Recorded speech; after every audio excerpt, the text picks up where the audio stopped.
Tu fais tout comme il faut. Tu pries, tu lis ta Bible, tu vas à l'église. Mais tu sens que ta foi s'étiole. Ce vide spirituel, cette impression de tourner en rond. Et si une habitude invisible était en train de détruire ta foi, sans que tu t'en rendes compte? Je sais ce que c'est. On jongle entre travail, famille, responsabilité. Et parfois, la foi devient juste une case à cocher. Ou pire, on laisse s'installer des pensées comme « je ne suis pas assez » ou « Dieu m'a oublié ».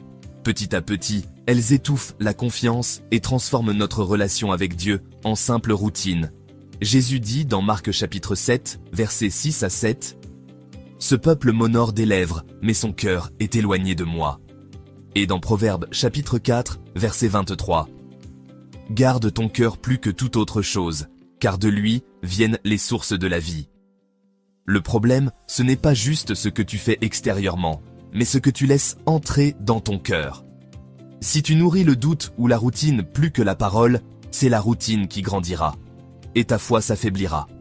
Le piège, c'est de confondre fidélité et automatisme.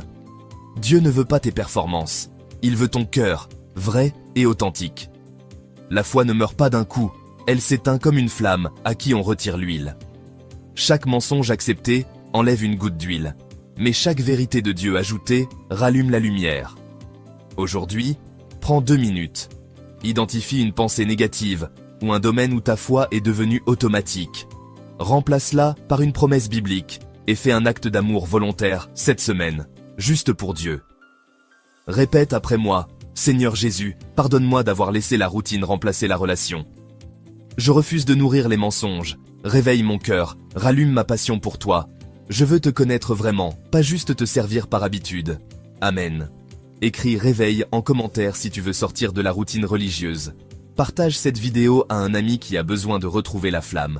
Abonne-toi pour recevoir chaque semaine des clés pour une foi vivante. Souviens-toi, Dieu préfère ton cœur sincère à tes rituels parfaits. Protège ton cœur et ta foi grandira. Le meilleur de ton histoire spirituelle est encore devant toi.